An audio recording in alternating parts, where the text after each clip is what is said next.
420 নাটক পরিচালনা করা, রাষ্ট্র পরিচালনা করা এক কথা নয়।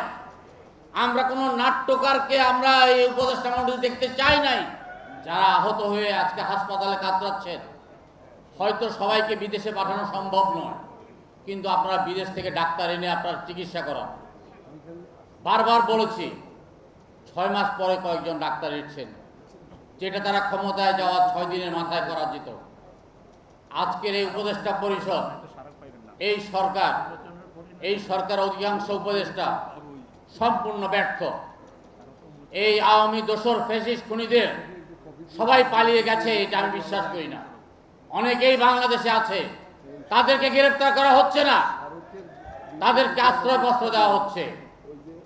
আপনারা বলছেন সংস্কারের কথা, গত 6 মাসে এই সরকার কোথায় কোন সংস্কারটা করেছে আপনারা বলেন। আইন শৃঙ্খলার চরম অবনতি।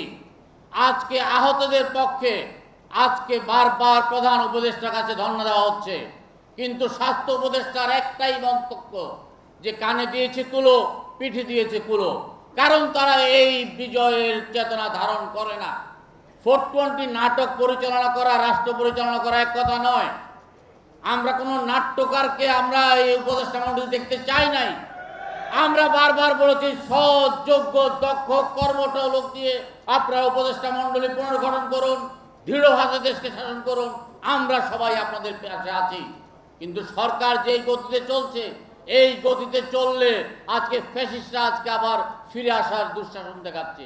যাই হোক, সময় স্বল্পতার কারণে যে কথাটি বলতে চাই সেটি হলো যে আজকে আওয়ামী দুঃশাসনের বিরুদ্ধে আমরা যারা কাঁধে কাঁধ মিলিয়ে রাজপথে লড়াই করেছি অনেক বছর ধরে, আমাদের মধ্যে যেন কোনো ফাটল সৃষ্টি না হয়, আমরা যেন ঐক্যবদ্ধ হয়ে থাকি, আমরা যেন ঐক্যবদ্ধ হয়ে আগামী বাংলাদেশ পুনর্নির্মাণ করতে পারি। আমাদের মধ্যে রাজনৈতিক বিশ্বাস ভিন্ন হতে পারে, আমাদের হয়তো লক্ষ্য ভিন্ন হতে পারে, কিন্তু বাংলাদেশকে একটি সুসংগঠিত এবং একটি সুন্দর সত্যিকার অর্থে একটি আপনার শহীদদের স্বপ্নের বাংলাদেশ বিনির্মাণ করার জন্য ঐক্যবদ্ধ হওয়া ছাড়া আর কোনো বিকল্প নাই। অতীতে আমাদের বিভেদ আমাদের অনেক ক্ষতি করেছে। আল্লাহর তরফ থেকে দুইবার আওয়ামী সরকারের উপর গজব নাজির হয়েছে। আমাদের অনৈক্য যেন আবার বাংলাদেশে আওয়ামী লীগ ফেরত আসতে না পারে।